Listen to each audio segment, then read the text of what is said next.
In this video, I want to show you how to import audio into a particular location.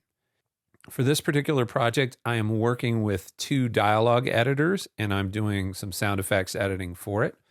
So they have already mixed and edited the dialogue, and the way that departments in post-production communicate is we take the files and then we use a standard countdown at the beginning, and then we use something called a two-pop oftentimes to line it up. So two-pop is one frame. Let's zoom in. I'm going to hit the T key to zoom in here.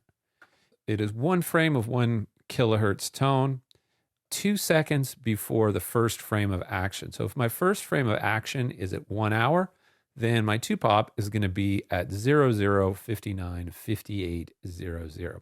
Before I begin, what I want to do is I want to change my grid and my nudge value, because I can't really tell that this is one frame because my grid value is actually set to a second, which is not really that useful. So instead, what I'm going to do is I'm going to go next to my main counter where it says grid, click on this disclosure triangle on the right side, and then make sure that the time scale is set to timecode and make sure that it is set to one frame.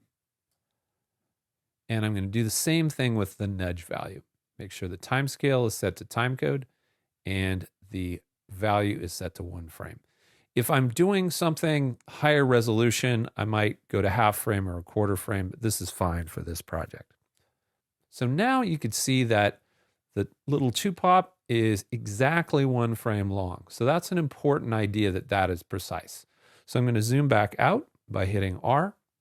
And so I have a marker for my two-pop at the proper location. So I'm just going to recall the marker like I've done in other videos by clicking on the marker, or you can go to the memory locations window and then just click on the two-pop marker. And it takes my cursor and it puts it into the proper location. So there's a couple of ways I can import audio into my session and have it go to a precise location. So the first one, I'm just going to go to File.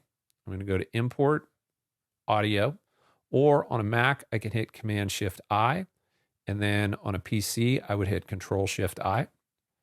Then I'm going to navigate to the folder where the files I've been provided are. And right now I have 3 stems here. I have one which is called DX, which is my dialogue stem. I have another one which is called ADR, which is dialogue that was replaced in a studio. And then I have another one which is called PFX, or production effects, which is footsteps that were recorded with the dialogue on the set, but those are separated off and given to the sound effects department. So I'm going to import these into my session. I'm going to do dialogue and ADR this way. Right now it's inviting me to add these tracks into my session. I don't want to add. I never add, because then it's going to leave it in my downloads folder. Instead, I always want to use the thing that's in the bottom positions, either copy or convert. So I'll click copy, even though it's not blue. It puts it into the other column, and it's similar on a PC. And then I click open. And it's going to ask me where to put it. It's going to put it in my audio files folder, which is exactly where I want it. I click open. And then it gives me this pop-up window, and it's going to ask me where to put it. So I can either put it on a new track or into the clips list. I'm going to show you the difference here. This time I'm going to put it onto a new track. Because I have already recalled this marker, a marker is just a way to get your cursor to a particular location. So selection is just a fancy name for your cursor. Because I recalled the marker, I'm going to use selection as my location. I click OK. And then what it does is it creates 2 new tracks for me. I don't really want these new tracks. I just want the files. I'm going to go to my grabber tool, my hand-shaped tool, and then I'm going to click on my clip.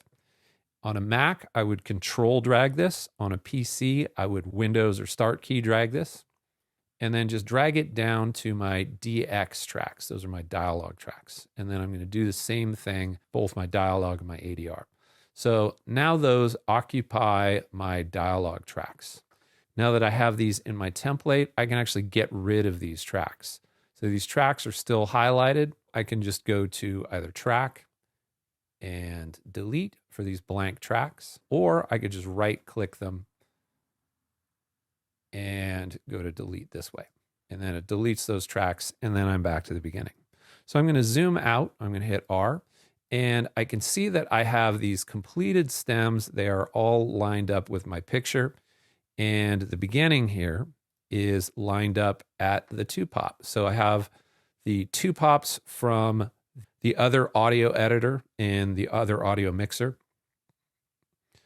and that lines up with mine. That's a good sign. It means hopefully that my audio will be in sync with my picture. So the other thing that I want to bring in, I'll show you the other way. I'm going to import file again. So I go to File, I go to Import, or I can use the key command, Command-Shift-I on a Mac, Control-Shift-I on a PC. And then this time, the last one that's left is the TBA PFX, or production effects. So these were like the footsteps, the refrigerator slams, door slams that were recorded on the set with the dialogue, and they were separated out from the rest of the dialogue. So I'm going to click on that. Again, I'm going to avoid add. Instead, I'm going to go to copy, and it puts it into the second column. Again, very similar on a PC. Click open. It's going to put it in my audio files folder, which is exactly where I want it. I will click open. So this time I'm going to do it the other way. I'm going to click clips list. Click OK. I can see now that it's over here in my clips list on the right side of my screen. So again, I'm just going to recall the marker. So I can either click on it in the marker bar. I can do it from my memory locations window. Or there's a key command, hit period, number, period. But you have to have a full-size keyboard for it to work. So with this marker highlighted, I can go over to the right side of my screen to my clips list and just control drag it in. And so this one I'm going to put on my sound effects track. So this is one stereo track, and then it lines up at the beginning. And that's all you have to do to import television stems into your Pro Tools post-production session.